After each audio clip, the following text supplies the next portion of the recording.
Welcome into the Action Network podcast. We are presented by the FanDuel Sportsbook. Your host today, Brendan Glasheen. We are here to provide a sports betting legalization update for you folks. We like to do this once or twice a year and give folks a lay of the land, where the landscape is as it pertains to legal sports betting.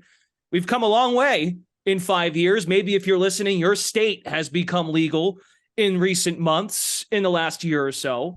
But enough from me. I'd like to welcome in two guests that can help dive into this topic and give us a sense of where we're at with sports betting legalization. First, we have Eric Raskin, Managing Editor, Media Director at usbets.com, Jeff Edelstein, Senior Analyst at Sports Handle, and these guys also work together. They co-host a podcast, Gamble On podcast, where they break down the nuts and bolts of what we're going to talk about today, the legalization of sports betting. So, gentlemen, thank you for coming on. We appreciate it.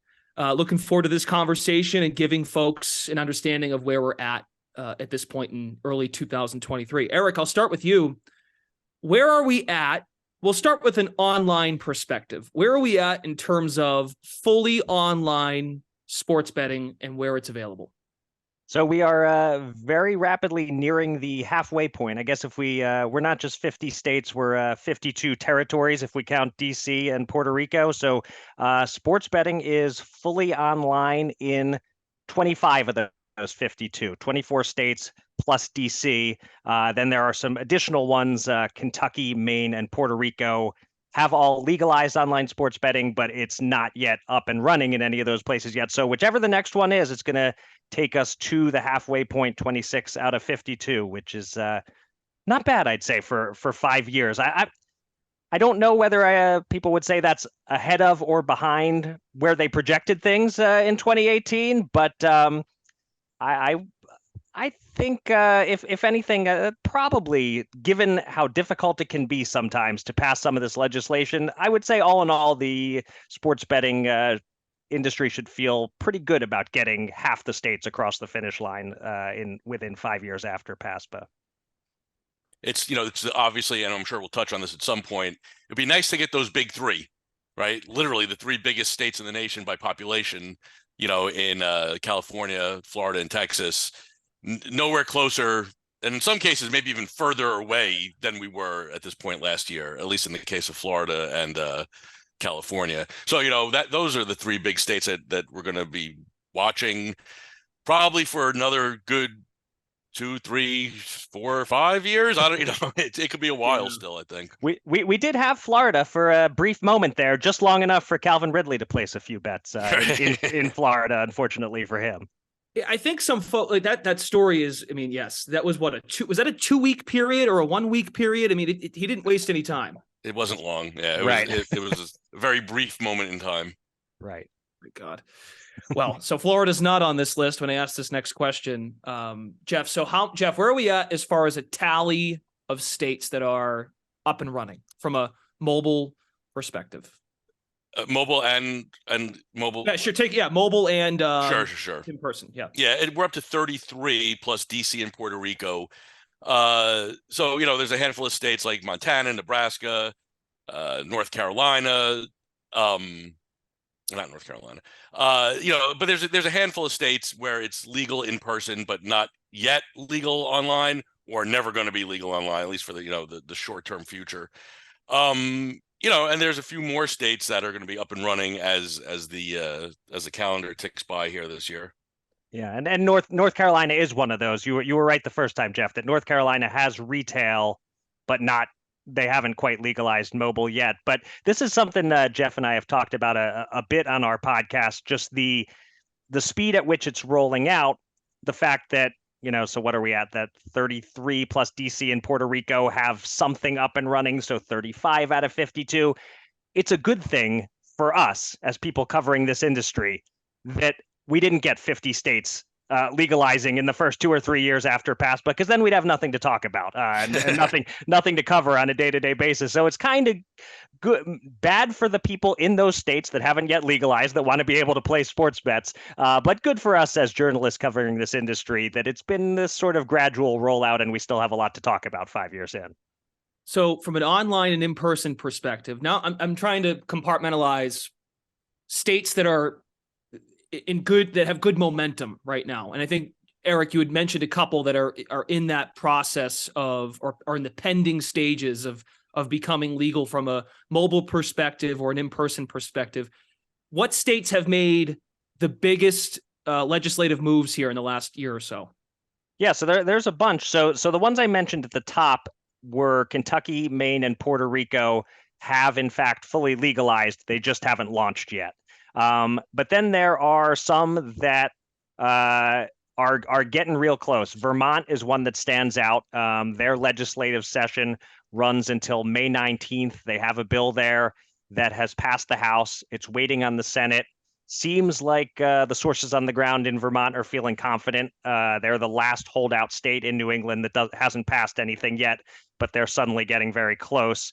And then the other one, South Carolina has a bill in committee, although it seems unlikely to actually get done this session, but at least things are creeping along there. There are a bunch of other ones that have made some moves, but are in that South Carolina category of not feeling overly optimistic that they're getting it done on this try. I guess the one other one to feel optimistic about is North Carolina, which Jeff had mentioned. They already have retail betting at, I believe it's 3 tribal casinos in the state, but they don't yet have mobile betting, but a bill there has cleared the House, and people are optimistic that that could pass this year. They're in session through the end of August, so they do have some time to get that one done.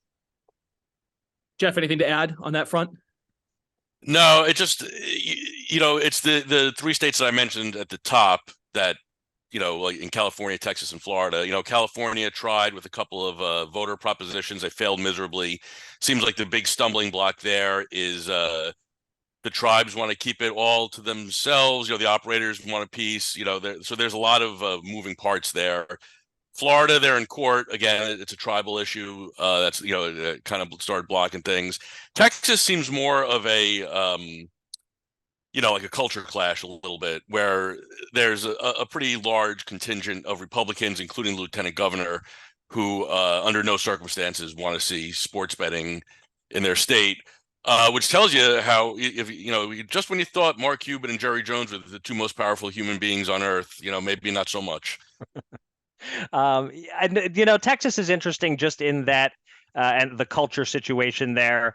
I think with southern states, not across the board, but there is a commonality of you have sort of cultural/religious pushback in a lot of southern states that can make it difficult to get these bills really moving.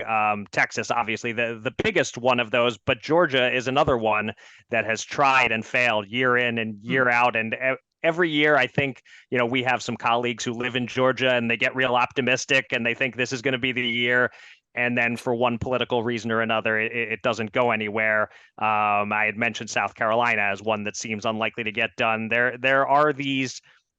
We don't have that as much. I'm in Pennsylvania, Jeff's in New Jersey. Up here in the Northeast, there isn't that same level of culture clash and the power of the religious faction to stand in the way of these things. Well, we're heathens. There is that. Throughout each of our states, every single person is a heathen, including us. I'm from Massachusetts, so when Eric said the phrase "This is the year," it made me think of Jimmy Fallon in Fever Pitch when he's smelling the tickets. This is the year for the and Massachusetts had its bumps and bruises going along the way to finally get legal as of I think, what was it? Fully mobile as of March, and then fully legal, I think, a month before that in February, as far as the in-person goes. And then a month later, they got on the mobile side of things.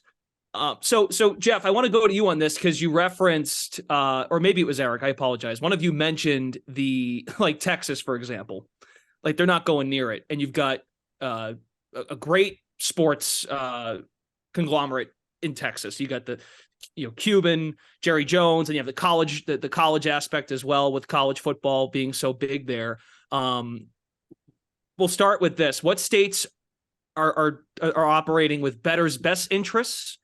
And then I would assume Texas would be a good example of a state that's kind of fumbling the bag here, Jeff.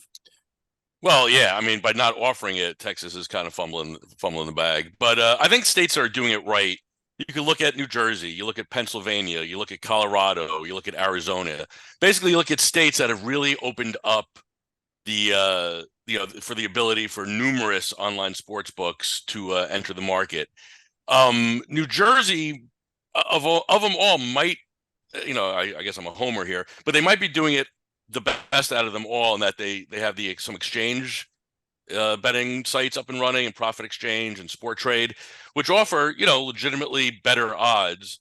And the bottom line is this: the more competition, theoretically, the better for the customer, right? Now, many sports books, are operating on this, so-called European model, where they're people are getting limited and people are being banned. But there's enough sports books that aren't really doing that at a high level, and there's some that won't ever do it.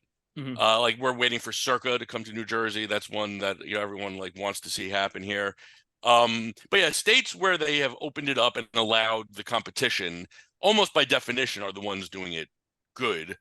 On the flip side of that, the ones doing it bad, you mentioned Tennessee, I think earlier. Tennessee's not doing it great, because right now the law demands a 10% hold, which is insane. Is that fair to say, Eric? Is that they're the only ones that even sniff something like this. Yeah, I remember when they were first tossing around that idea that the sports books in Tennessee had to hold at least 10% in order to not get fined and penalized, and it just struck everyone who understands sports betting as absurd. You can't short of, if you're running slot machines, you can, I suppose, set them up to guarantee an over 10% hold in terms of the return to player. But with sports betting, how do you control that? And so it's created this situation where there's always concern that they're going to have to give the customers worse odds, that if you're placing a parlay in Tennessee, maybe they're gouging you that much more, and you can't see it baked into the numbers to make sure that Tennessee comes out ahead. And I don't think they've run into any issues so far in terms of actually hitting that hold, although maybe a couple of sports books have had to pay a 1 month penalty here or there. You will see. Yeah, I was just saying, you will see minus 117 sides in Tennessee, Right. Which is obviously terrible, but I mean, Right. it's they these books have to hit their number. And then the other states that aren't doing great are the polar opposite of what I was saying earlier, with states that give you a lot of opportunities, a lot of choices. DC only has Gambit. I mean, that's been a disaster. They put out a press release during the Super Bowl highlighting the fact that they didn't have any glitches. I mean, that's a pretty low bar. And then there's states like Oregon, there's states like New Hampshire. It's one horse towns. It's DraftKings, and that's it. They are the ones who made the deal. And so you're only getting one option. And so it's that to me, that's the big deal, Eric. I mean, I know Eric was talking about, you had mentioned in private conversation about New York. Right. New York is an unusual one in that, because of the extraordinary tax rate there, the 51% tax rate,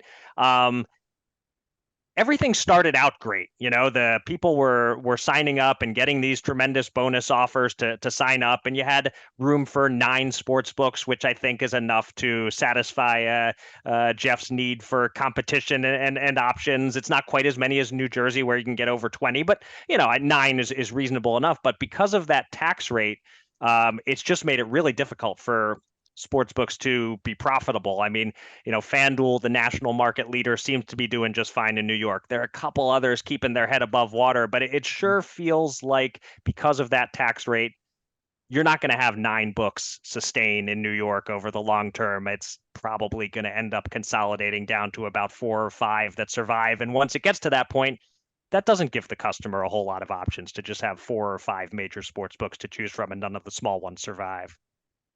So the number one factor, based on what I've heard, is just availability. Availability of number of books is the key component when you answer this kind of question. I think that's where it starts. So. Yeah, certainly. I mean, if we were using Texas as the launching off point, where you have 0, so that's the worst case scenario. Well, that's an obvious one. Yeah. Your state hasn't launched yet. Yep. But if they have, those states where there's just one sports book. This is something that Jeff always says, and it's not just a New Jersey homer thing. I don't think. I think it's a sensible thing. why doesn't everyone just follow what New Jersey did? They got in first. Now you can tweak it a little. Their tax rate is perhaps too low. I think you could make the case that for the good of the state, you'd like a slightly higher tax rate so that the state itself is making more money. But aside from that, and what New Jersey's tax rate, I think it's like 8.5% on retail and 12% online, somewhere in that neighborhood. It's so much lower than most states.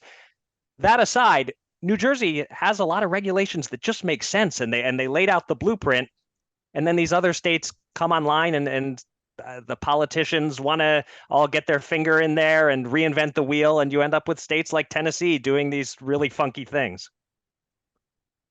Similar to the question I asked about momentum for states just making legislative moves to become legal in person or mobile. Are there any states, though, that are making progress to better their availability that you would rank higher than others, Jeff? Not really. Tennessee does have a bill that would get rid of the 10% hold regulation and replace it with, for the sports books, an equally horrifying tax on handle, which would be bad if they have a losing month. Obviously, they'd be getting hit both sides. But yeah, I mean, I'm not. Maybe Eric can top it here, but I'm not familiar with any states looking to make any significant changes as it stands right now.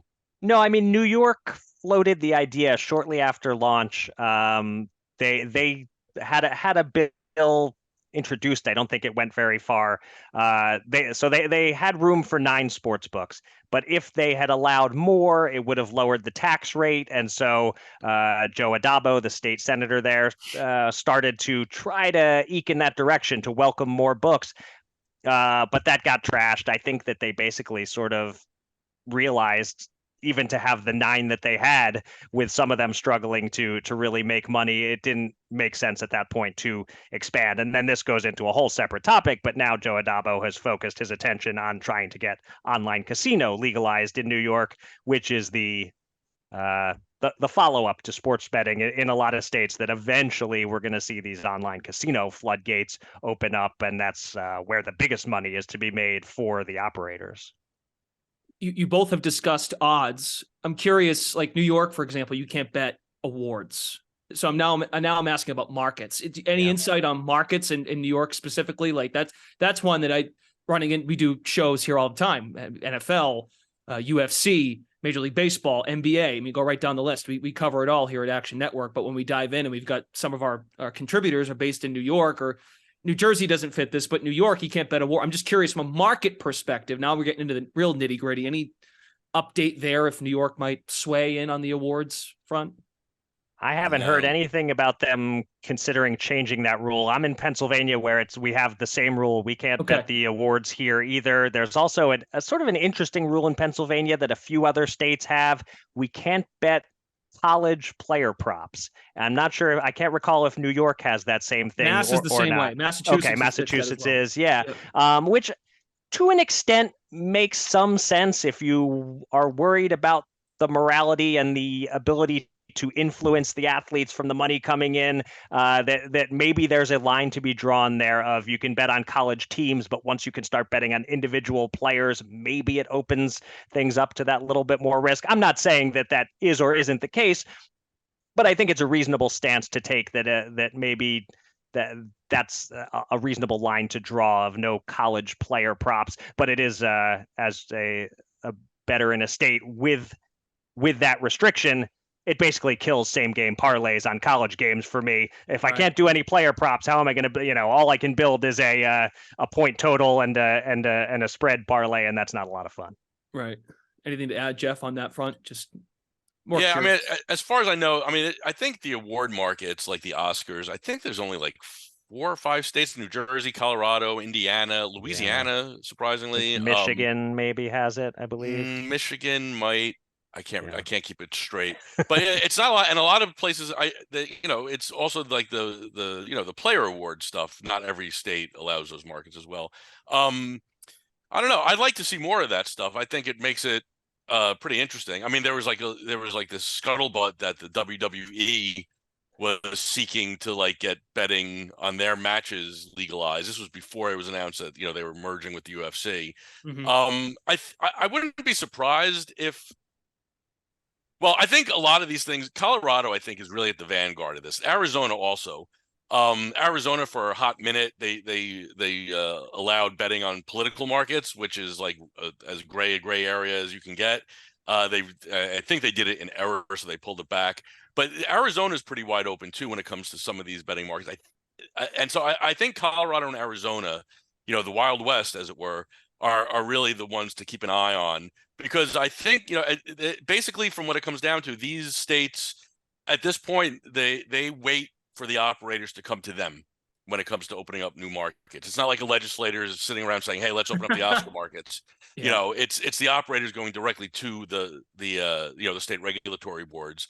And as again, Colorado and Arizona have been very welcoming to a lot of different ideas. So I think those are the states to keep an eye on as far as like extending like what you can and can't bet on. Because I mean, you could bet on the Oscars, but I don't think you could bet on the Emmys or the Grammys.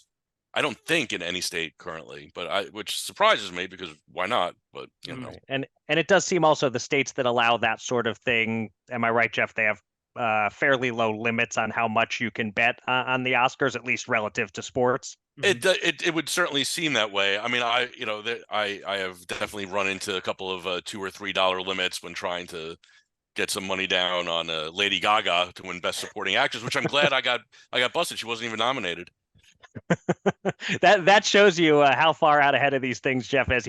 He likes to bet the Oscars markets before the nominations even come out. Hey, listen, I had everything everywhere at plus 1,400. Come on, that's Yeah.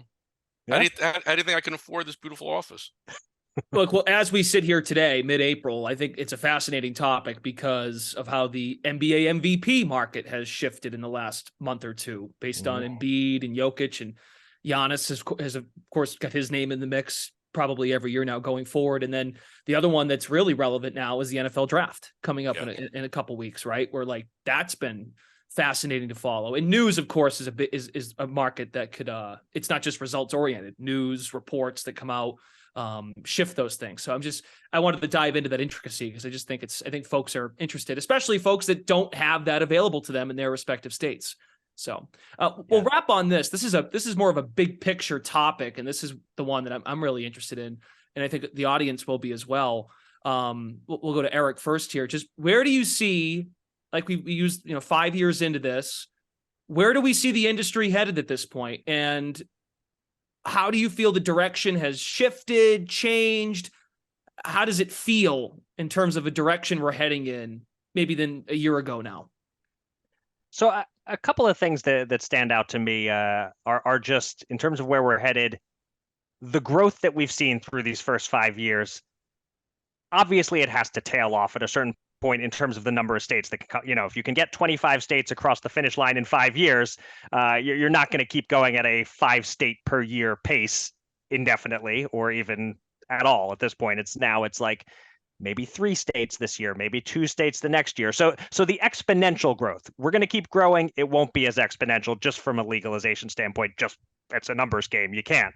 The bigger picture thing that I would foresee happening, I don't know if it'll be in the next year necessarily, maybe more long range than that, but I had dropped the term consolidation earlier. I think we're going to see more and more consolidation of sports books, with the big books at the top winning out and the medium to smaller books getting swallowed up. How many different operators do we have nationwide right now? 20 something that operate in one state or another. If I had to guess 5 years from now, I would imagine we'll have like half that number. That it's just the smaller fish swimming in this ocean just aren't going to survive with the way that it's currently set up. That would be the big trend, I think, to look for going forward a few years down the road is, will we ever get like the FanDuel and DraftKings merged together into one absolute giant? Maybe not, but could FanDuel swallow up I'm just throwing out there hypothetical. FanDuel swallows up a PointsBet, DraftKings and WinBet come together, and before you know it, we're down to like 3 or 4 at the top and nothing underneath. So it's like forming super teams in actual sports. Yes, essentially, you've got the Phoenix Suns and you've got the Warriors of the past or whatever, and meanwhile down there the Charlotte Hornets aren't sticking around. Got it. Jeff, anything to add there as far as where we're heading here for the industry and maybe where we're at in terms of direction? Yeah, I think survival would be too strong of a term here, but like, over the course of the last 4 or 5 months, the headwinds have turned dramatically against sports betting. It started really with the New York Times hit piece, we'll call it, concerning how the lobbyists and politicians work together, specifically in the sports betting industry, to get laws passed. There has just been a rash of anti-sports betting opinion pieces, anti-sports advertising bills, from the state to the federal level. I just wrote a story where Michigan State professors use the mass shooting at that school to compare it to like the safe, keeping their students safe from the dangers of sports betting. We've hit kind of like a bit of a hysterical stage. You would think it was like, sports betting industry was Genghis Khan and the Mongolian hordes, coming at you here. It's not, we know that, but I think the industry does need to weather this run of negative press that it's been getting. The most important thing being a bill that like everyone in the industry is kind of scoffing at, a federal bill from a New York legislator, Tonko's his name, that would seek to ban sportsbook advertising, much in the same way that like cigarette advertising is severely limited. Nobody really thinks it's going to happen. Obviously, getting anything done in DC is, a heavy lift these days. But a few high profile negative sports betting outcomes right now, right, would be very damaging, I think, to the general health of the industry. So I think that I think it behooves the operators right now to kind of just take a little bit of a step back when it comes to like, being as in our faces as they have been the last few years. Kind of reminiscent going back to 2015 when DraftKings and FanDuel were running DFS commercials. I think they literally set records for ad spends that year. So yeah, I just think that the industry is facing some negative press that it really wasn't getting its first few years, and I'd like to see it weather that storm as we move forward. Yeah, and to plug a piece that I wrote last week, I think that the theoretical potential existential threat to the industry, that I think much more potentially damaging than responsible gambling problems or an excess of advertising or whatever else the legislators are focused on, is this trend we're seeing of aggrieved sports bettors lashing out at athletes online, in person. Right. The Bradley Beal incident where someone said, "You cost me $1,300," and Beal takes a swipe at him, and it's a whole mess. The worst example that we've seen so far was that guy Benjamin Parlay Pats, who actually made online threats to a bunch of baseball players and was prosecuted for it. That's the worst we've seen so far. Hopefully that is as bad as it gets, but should anything worse than that ever happen, should some sports bettor actually get violent toward an athlete, I think that's the biggest threat to the industry. That's when you'll see the politicians trip over each other, racing for the soapbox to say, ban this industry. It's horrible for everyone.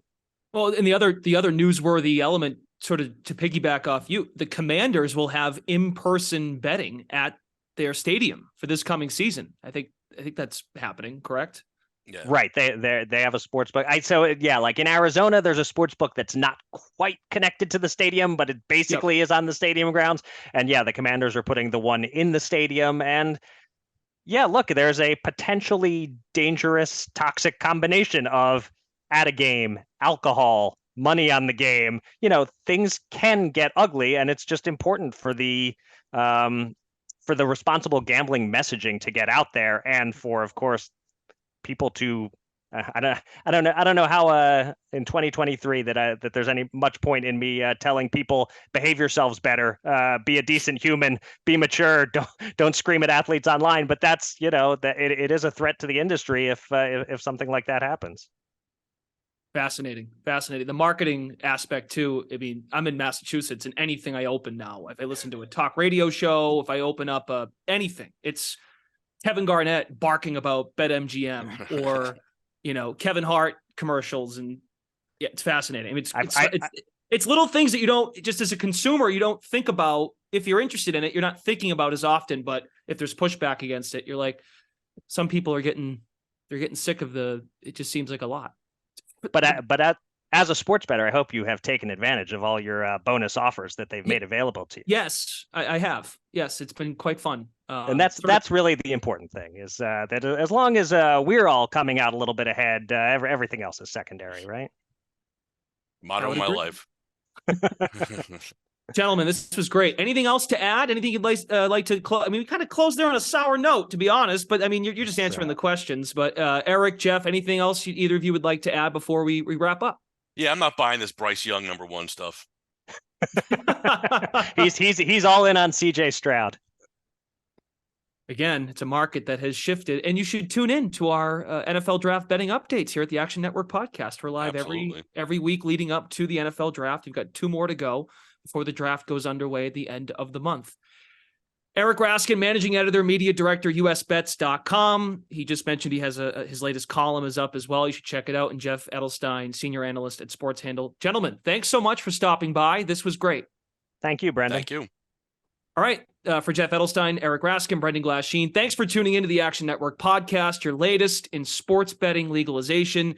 The Action Network podcast presented by FanDuel. We'll talk to you again real soon.